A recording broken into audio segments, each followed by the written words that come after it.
یہ جو ماہرین ہیں ان کے مطابق ایک نایاب مرض کا شکار ہیں اور جسے غیر ملکی لہجے کا عارضہ بھی کہا جاتا ہے، لیکن یہ کیفیت اب تک 100 افراد میں ہی سامنے آ چکی ہے۔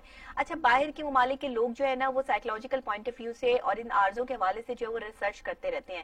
جاپان میں بہت بہترین ریسرچ ہوتی ہے ایز اے کلینکل سائیکولوجسٹ، کیونکہ میں ریسرچز کو جو ہے وہ دیکھتی ہوں پورے ورلڈ میں جو ریسرچ ہو رہی ہے، تو جاپان میں، آسٹریلیا میں، امریکہ میں اس طرح کی ریسرچ جو ہے ماہرین کرتے رہتے ہیں۔ اور یہ خاتون جنہوں نے 4 لہجوں میں اچانک سے بولنا شروع کر دیا، یہ کمپیوٹر ایپس یوز کرتی رہی ہیں اور مشینی طور پر جو ہے وہ مختلف طریقے سے جو ہے وہ یہ بات کرنے کی پریکٹس کرتی رہی ہیں۔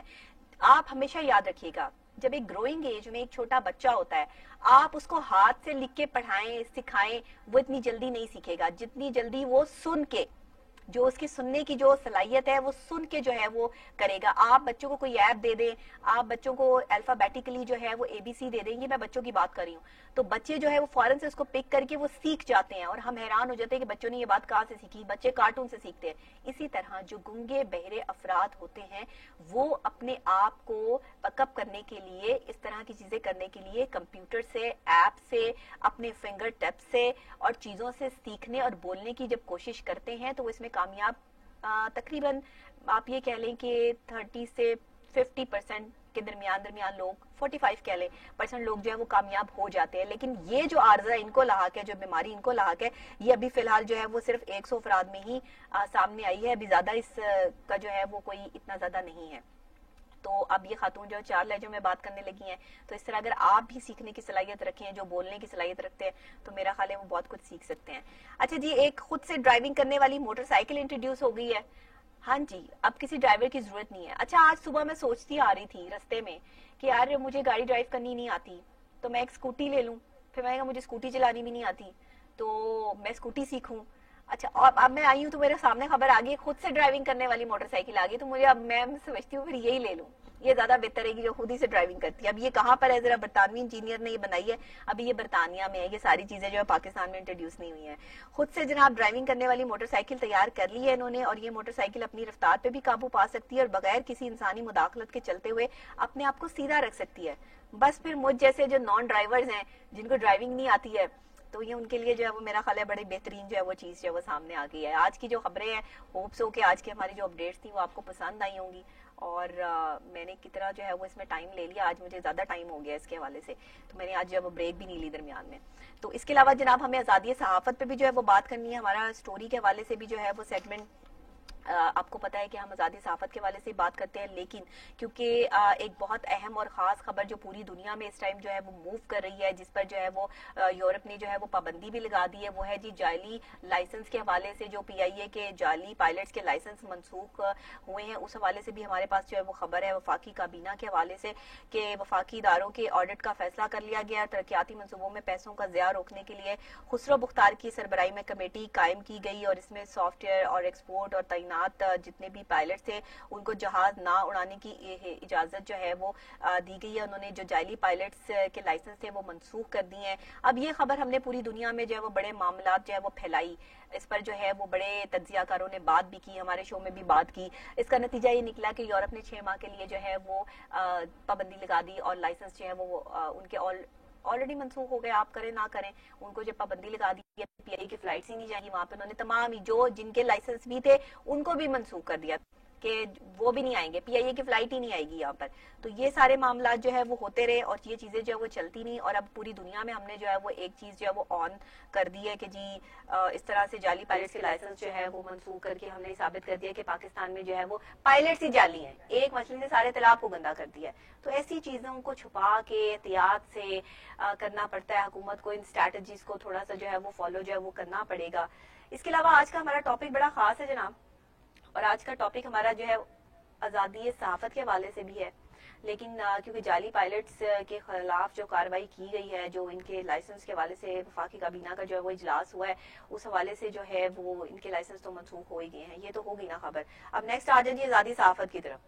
جی، آزادی صحافت کے حوالے سے جو ہم نے بات کرنی ہے اس میں سب سے اہم ایشو ہے، اور اس ایشو کو جو ہے وہ ہمارے یہ جو ایشو ہے یہ ہمارے سب کا ایشو ہے. ہم جو صحافت سے ریلیٹڈ لوگ ہیں, ہماری جو ہم کام کر رہے ہیں, جو ہماری رسپانسبلٹیز ہیں, جب ہم پوری طرح سے سر انجام نہیں دے پاتے یا ان میں کوئی معاملات یا خرابیاں یا کوئی چیزیں جو ہے وہ آتی ہیں, تو چیزیں اور حالات جو ہے وہ آؤٹ آف جو ہے وہ کنٹرول ہو جاتے ہیں. پاکستان میں آزادی صحافت کا ایشو ہمیشہ سے ہی اہم رہا ہے. آج کل پرسوں کی بات نہیں, جب سے پاکستان بنا ہے تب سے آزادی صحافت کے حوالے سے جو ہے وہ آواز بلند جو ہے وہ ہوتی رہی ہے. اس کی حدود اور قیود کا طے ہونا جو ہے وہ ابھی بہت ضروری ہے, کیونکہ یہ ابھی تک جو ہے وہ طے نہیں ہو پائی ہیں. یہ ایک بہت بڑا اہم مسئلہ ہے جسے زیر بحث لانا بھی ضروری ہے, اور میڈیا کو مفلوج کرنے کی کوشش بھی کی جاتی رہی ہے. نجی ٹی وی چینلز کو بھی جو ہے وہ پی ٹی وی بنانے کی کوشش بھی کی جاتی رہی. پھر یہ بھی کہا جاتا رہا کہ دنیا میں کہیں بھی کوئی ایسا کوڈ آف کنڈکٹ موجود نہیں ہے, اور پھر وہاں خرابی بھی نہیں ہے. اور میری رائے میں صحافت کو کنٹرول کرنے کے لیے کسی خاص قوانین اداروں کی ضرورت نہیں ہے.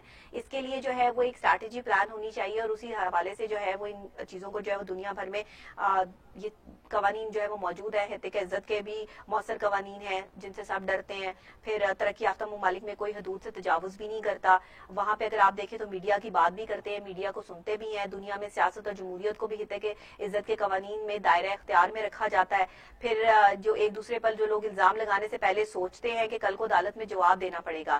یہاں پر کیا ہوتا ہے کہ آپ کسی کی بھی اٹھ کے جو ہے وہ کسی کو بھی جو ہے وہ بات کر دے, اور آپ پر جو ہے کوئی حقیقت عزت کا دعویٰ بھی کر دے, تو اس کے باوجود بھی 100 سال جو وہ کیس چلتے رہتے ہیں. اس حوالے سے کوئی جو ہے وہ یہاں پہ سزا جو ہے موجود نہیں ہے. مہذب جمہوری ممالک کی سیاست میں جھوٹ اس لیے ختم ہوا ہے کہ وہاں عدالتوں میں جھوٹ بولنے پر سزائیں دی جاتی ہیں. یہی میرے والی بات کہ میں ہمیشہ کہتی ہوں کہ جب آپ اپنے قانون کو سخت کر دیں گے, جب ایک چور کو پتا ہوگا کہ چوری کرنے کے بعد میرے ہاتھ کاٹے جائیں گے تو وہ چوری سے باز آ جائے گا, اور جب پتا ہوگا کہ جھوٹ بولنے پہ ہمیں سزا دی جائے گی تو پھر لوگ جھوٹ بولنا جو ہے وہ چھوڑ دیں گے. آزادی صحافت کو آج تک جو ہے وہ پروموٹ اسی لیے نہیں کیا جا سکا کہ جو لوگ سچ بولتے ہیں ان کی آواز کو دبا دیا جاتا ہے, اور جو لوگ جھوٹ بولتے ہیں ان کی آواز کو ہوا دے دی جاتی ہے. اب جناب یہ جو ہو رہا ہے, یہ افسوس کے ساتھ پاکستان میں سب اچھا ہو سکتا ہے اور معاملہ ٹھیک ہو سکتے ہیں. ہمارے بہت سے بڑے صحافی جو ہے وہ اپنی صحافت کو اچھے طریقے سے چلا سکتے ہیں, لیکن پابند سلاسل بھی کیا جاتا رہا ہے. اور آج پاکستان کی میڈیا کو مصنوعی طریقے سے کنٹرول کرنے کی جو کوششیں بھی کی جا رہی ہیں, اس کی مثبت کی بجائے منفی نتائج بھی سامنے آ رہے ہیں. اور فرسودہ اور پرانے جو یہ ایک تب طریقے جو ہے وہ رائج کیے گئے ہیں, اس حوالے سے بھی جو ہے وہ معاملات خراب ہوئے ہیں. پھر جو نجی چینل کو جرمانے کیے جاتے ہیں, پھر جو ہے وہ تمغہ جمہوریت لیا جاتا ہے. اگر کوئی جو ہے وہ سچ اور حق بات کی جو ہے وہ کرتا ہے تو چینلز پہ پابندی لگا دی جاتی ہے.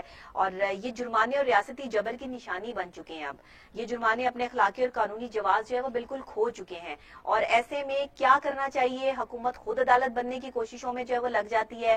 اگر ایسا ہوتا ہے تو پھر ظاہری بات ہے کہ مسائل پیدا ہوتے ہیں.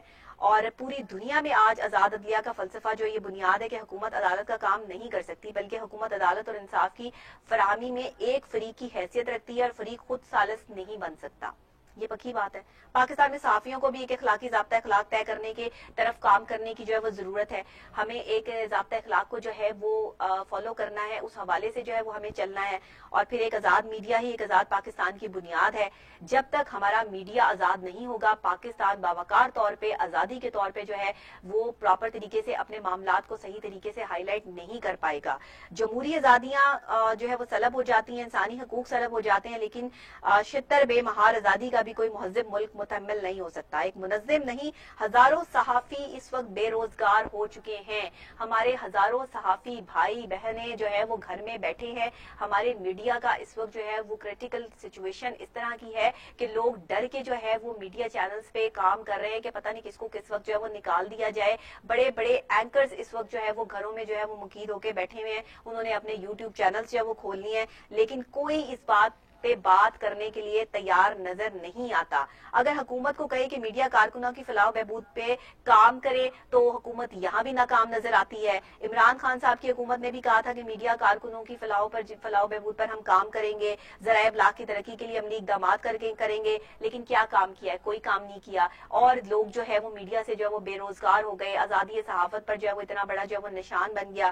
خود مختار صحافت کی اگر ہم بات کرتے ہیں تو جناب خود مختار صحافت کے فروغ اور صحافیوں کو درپیش مسائل کے لیے تمام ممکنہ اقدامات کیے جانے چاہیے تھے. اس کی اشد ضرورت ہے, لیکن نہیں کیے گئے. خواتین صحافیوں کو صحافت میں درپیش مسائل کیا ہیں؟ کسی حکومت نے صحافی خواتین کو بلا کے جو ہے وہ یہ نہیں پوچھا کہ بی بی آپ صحافت کر رہی ہیں, آپ اتنا بولتی ہیں, آپ کو کون کون سی جو ہے وہ لوگ تھریڈ کر رہے ہیں, آپ کو کیا درپیش مسائل آ رہے ہیں, آپ کیا بات کر سکتی ہیں, کیا نہیں کر سکتی ہیں. اگر ہم آزادی سے صحافت کرنا چاہتے ہیں تو ہماری صحافت کے درمیان میں کتنے مسائل جو وہ درپیش ہیں. ایک خاتون کو, ایک صحافی کو, ایک اینکر پرسن کو کتنے مراحل اور کتنی تکلیفوں سے گزرنا پڑتا ہے, یہ سب چیزیں جو ہے وہ اس پر ہمیں جو ہے وہ بات کرنی ہے. لیکن آج تک آن لائن کے علاوہ آن لائن بھی ہراساں کیے جانے کے واقعات جو ہے وہ سامنے آتے ہیں.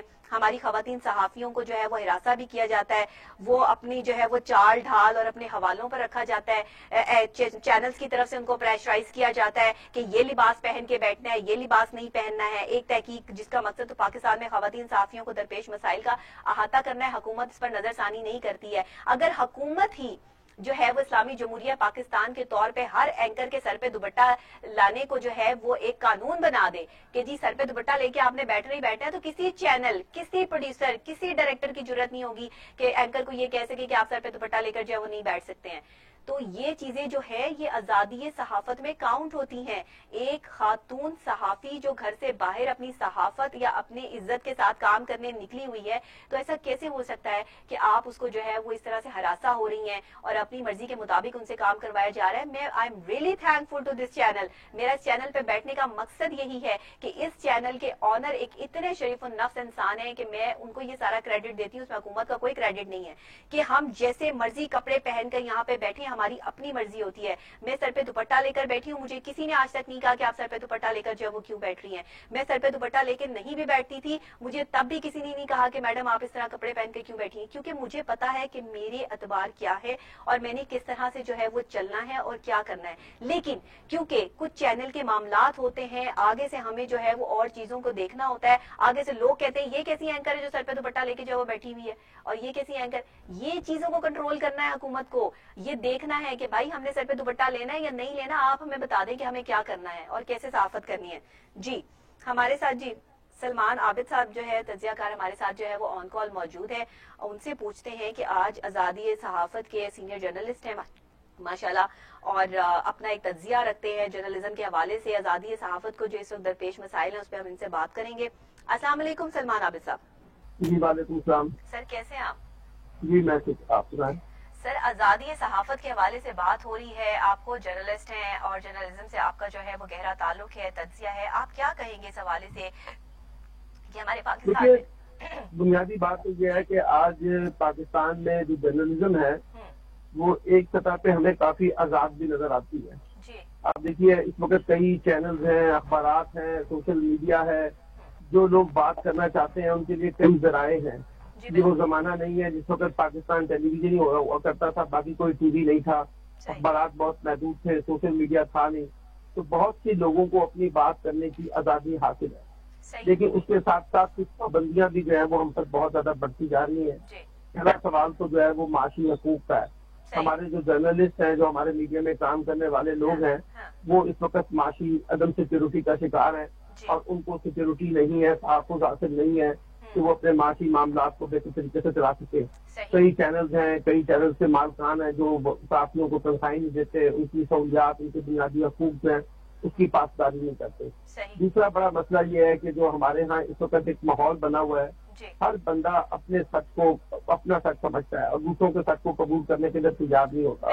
اگر کوئی صحافی کوئی ایسی بات کہہ دے تو لوگ سمجھتے ہیں کہ یہ کوئی غدار ہے, اس نے ملک سے غداری کی ہے, ریاست کے مفادات کے خلاف بات کی ہے, اس سے ملک کو نقصان پہنچ رہا ہے, تو پھر اس کے خلاف ایک پروپیگنڈا جو ہے وہ شروع ہو جاتا ہے. پھر اس کے بعد پھر یہ بھی ہم دیکھ رہے ہیں کہ ہمارے ہاں کیونکہ اب ایک کمرشلائزیشن بہت زیادہ ہو گئی ہے, تو مالک کا جو کھیت ہوتا ہے, جو مالک ہوتا ہے, اس کا بھی اپنا ایک ایجنڈا ہوتا ہے. تو جرنلسٹوں کو بنیادی طور پہ اسی ایجنڈے کو فالو کرنا پڑتا ہے جو مالکان کا ایجنڈا. تو بعض اوقات ممکن ہے جو میری سوچ اور میری فکر ہے وہ میرے مالک کی سوچ اور فکر سے مختلف ہو, تو وہاں پر آپ کی آزادی جو ہے, آپ کا اظہار جو ہے وہ طلب ہو جاتا ہے. اس کے علاوہ پھر ہم ایک یہ دیکھ رہے ہیں کہ ہمارے ہاں جو جرنلسٹ بڑے لڑکیاں لڑکے اس وقت بڑے ایکٹیولی کام کر رہے ہیں, ان کو سیکورٹی بھی نہیں حاصل. اس طرح سے آپ دیکھیے کہ بہت سے لوگ جو ہے جرنلزم جو ہے اس میں جو تعلق رکھتے ہیں، پاکستان ان ملکوں میں شامل ہے جہاں عدم سیکورٹی جو ہے نا وہ بہت زیادہ ہے. جرنلسٹوں کو پروٹیکشن نہیں ہے، ان کو تحفظ نہیں ہے، ان کی لائف انشورنس نہیں ہے. پھر جرنلسٹوں کی تربیت کے معاملے میں بھی ہم نے دیکھا کہ بڑی خامیاں ہیں. نہ ادارے جو ہے ان کی تربیت کرواتے ہیں کہ کون سی بات ان کو کرنی ہے، کون سی بات نہیں کرنی، کتنی ان کے لیے ریڈ لائن ہے، کتنے لیے ان کے ریڈ لائن نہیں ہے. پھر میڈیا میں اخبارات کافی سکڑ رہے ہیں، ہم نے اب دیکھا ہے. اب آہستہ آہستہ اخبارات کی اہمیت کم ہوتی جا رہی ہے. اس وجہ سے کافی لوگ جو ہیں جرنلزم میں بے روزگار ہوئے. عابد صاحب، ہم اس پوائنٹ کو بھی جو ہے وہ نظر انداز نہیں کر سکتے کہ درجنوں پاکستانی صحافیوں کا قتل ہوا اور ان کے قاتلوں کو آج تک ہم کٹہرے میں لا کر کھڑا کرنے سے جو ہے وہ قاصر ہیں. حکومتیں کوئی بھی ہوں آتی جاتی رہتی ہیں، لیکن صحافیوں کو پروٹیکشن فراہم کرنے کے معاملے میں ہر حکومت جو ہے وہ ابھی تک اس طرح سے کامیاب نہیں ہو سکی جس طرح سے بلند و باند دعوے جو ہے وہ کیے جاتے ہیں کہ ہم صحافیوں کو پروٹیکٹ کریں گے. اس کی بنیادی وجہ یہ ہے کہ جو بھی حکومت آتی ہے وہ صحافیوں کو اپنا مخالف سمجھ لیتی ہے. کیونکہ صحافیوں سے توقع یہ رکھی جاتی ہے کہ وہ ہر حکومت کی تعریف کریں، جو ممکن نہیں ہوتا. جو لوگ اچھا کام کریں گے اس کی تعریف کریں گے، جو کام برا ہوگا اس کی تنقید کریں گے. تو ہمارے یہاں حکمران جس وقت اپوزیشن جو ہوتے ہیں اس وقت تو وہ صحافیوں کے ساتھ کھڑے ہوتے ہیں اور ان کے ساتھ شانہ بشانہ کھڑے ہوتے ہیں. لیکن جیسے ہی وہ حکومت کا حصہ بنتے ہیں تو ان کو جرنلزم جو ہے، صحافی جو ہے، میڈیا جو ہے وہ بڑا چھپتا ہے اور بڑا دکھتا ہے. صحافی تو نیوٹرل ہے نا، صحافی تو نیوٹرل ہے، اس نے تو نیوٹرل بات کرنی ہے. اس نے کسی ایک حکومت کی، اپوزیشن کی، کسی ایک شخص کی بات نہیں کرنی ہے. یہاں پہ یہ بھی آن کیا جاتا ہے جو ہے لفافہ صحافی ہیں اور یہ لفافے لیتے ہیں اور پیسے لیتے ہیں اور یہ کرتے ہیں وہ کرتے ہیں. یہ انڈیویجول ایسے صحافی ہوں گے، ایسی کوئی بات نہیں ہے. ہمارے یہاں بھی بہت سے مسائل ہیں، لیکن سوال یہ ہے کہ پھر آپ ان لوگوں کو آئیڈینٹیفائی کریں نا. پوری جرنلزم کو کیوں آپ اس کو کہتے ہیں؟ پوری صحافت کو اس طرح کی طرف دیں گے نا جی. جو لوگ ہیں اور جن کو آپ نے لفافے دیے ہیں آپ ان کو آئیڈینٹیفائی کر لیں. آئیڈینٹیفائی کر لیں، بالکل ایسے ہی ہے. تو جو لوگ اپنی صحافت کے ساتھ جو ہے وہ چل رہے ہیں اور لائل ہیں اپنے کام کے ساتھ، ان کے حوالے سے تو حکومت کو اقدامات کرنے چاہیے، کوئی پالیسی مرتب کرنی چاہیے، کوئی ہماری پروٹیکشن کے لیے جو ہے وہ کام کرنا چاہیے. دیکھیں نا، بیل بورڈ کا معاملہ جو ہے وہ تاحال لٹکا ہوا ہے. جرنلسٹوں کی ہیلتھ انشورنس ہے، لائف انشورنس ہے، ان کے لیے جاب سیکورٹیز کے ایشوز ہیں، ان کے لیے بیسک فیسلٹیز ہیں، انوائرمنٹ کا ایشوز ہے. آپ نے بھی اپنے انٹرو میں کہا تھا کہ خواتین کے خلاف جو ہے ہراسمنٹ بہت زیادہ ہے. تو وہ فیمیل جرنلسٹ جو اس پہ کام کر رہی ہیں ان کے لیے جو ایک انیبلنگ انوائرمنٹ وہ بہت بڑا ایشو ہے. تو بہت سے ایشوز ہیں جو جرنلزم کے ساتھ جڑے ہوئے ہیں اور اگر ان کو حکومت جو ہے وہ جو ہمارے میڈیا کے مالکان ہیں وہ کچھ نہیں کریں گے تو کیسے چلے گا؟ وہ بیچاری بولتی نہیں ہے، وہ اپنے آپ کو جو ہے وہ بڑا سیفلی جو ہے وہ کام کرتی ہیں کہ اگر ہم بولیں گے تو ہم اس چینل سے بھی نکال دیے جائیں گے. کوئی اگر آپ کو جو ہے وہ ہیراس کر رہا ہے یا کوئی ایسے معاملات ہو رہے ہیں، بہت کم چینلز ایسے ہیں جہاں پر خواتین کو پروٹیکٹ کیا جا رہا ہے، ان کی عزت کو دھیان میں رکھتے ہوئے صحافی ایز اے صحافی، ایز اے اینکر، ایز جو ہے وہ لیڈی ان کو جو ہے وہ پرکھا جا رہا ہے. بہت کم جگہیں ایسی ہیں، ورنہ ہر جگہ جو ہے ہیراسمنٹ کے کیسز جو ہے وہ سامنے آ رہے ہیں اور بھری پڑی ہیں خبریں جو ہے وہ اس چیز سے. تو حکومت نے ابھی تک اس پر بھی کوئی حکمت عملی جو ہے وہ واضح نہیں کی. پھر کہا گیا جی ایک بڑی مضبوط قسم کی پالیسی ہمیں درکار ہے اس وقت. اگر آپ نے صحافیوں کے رائٹس کو پروٹیکٹ کرنا ہے تو پھر صحافیوں کے ساتھ بیٹھ کے، ان کی تنظیموں کے ساتھ بیٹھ کے آپ کو بہت سے نئی پالیسیاں، نئے قانون سازی اور نئے حالات جو ہے وہ پیدا کرنے پڑیں گے جہاں جرنلسٹ کو یہ احساس ہو کہ وہ بھی پروٹیکٹ میں ہے اور ادارے بھی ان کے ساتھ کھڑے اور حکومت بھی ان کے ساتھ کھڑے. سر، ڈیجیٹل رائٹس فاؤنڈیشن کے حوالے سے جو ہے وہ انہوں نے کافی جو ہے وہ رپورٹ کی، تحقیق کی اور کہا جی خواتین صحافیوں کو جو ہے وہ ہم پروٹیکشن فراہم کریں گے. لیکن خواتین صحافیوں کے علاوہ جو ہے اب جیسے آپ دیکھیے کہ کرونا کے جو ہے وہ معاملات میں جس طرح صحافی اپنا کام کر رہے ہیں، جن مشکل حالات میں اپنا کام کر رہے ہیں، اس حوالے سے کوئی اسٹریٹجی جو ہے وہ سامنے نہیں آئی حکومت کی طرف سے، کوئی اپریسیشن سامنے نہیں آئی. مطلب ہم جیسے آپ کاؤنٹ کر لیں کہ ہم جیسے جو لوگ بیٹھے ہوئے اس ٹائم کام کر رہے ہیں، کوئی ہمارے لیے جو ہے وہ پازیٹیوٹی جو ہے وہ ہمیں حکومت کی طرف سے دیکھنے میں سامنے نہیں آتی. ہم حکومت کے لیے سب اچھا کی رٹ لگائیں تو سب اچھا ہے، اور اگر ہم جو ہے وہ پوائنٹ آؤٹ کریں کہ یہ چیز غلط ہے، یہاں یہ چیز ٹھیک کر لیں، تو معاملہ جو ہے وہ سچویشن کچھ اور اختیار کر لیتے ہیں. آپ کیا کہتے ہیں؟ اس پہ بات کرنے کی ضرورت ہے، آپ جیسے جرنلسٹوں کو اس پر جو ہے بالکل. میں نے آپ کو کہا ہے کہ اس وقت ان تمام معاملات کے اوپر جو ہے میڈیا سے جڑے ہوئے جتنے بھی اسٹیک ہولڈر ہیں ان کے درمیان ایک نیا ڈائلاگ ہونا چاہیے تاکہ ہم ایک بہتر پالیسی بنا سکیں میڈیا کے بارے میں. اور جو میڈیا کی آزادی ہے وہ بھی سلب نہ ہو، اور میڈیا کے اندر اگر جو غلط بھی ہو رہا ہے تو یقینی طور پہ اس کو بھی دور کرنا ہماری ذمہ داری ہے.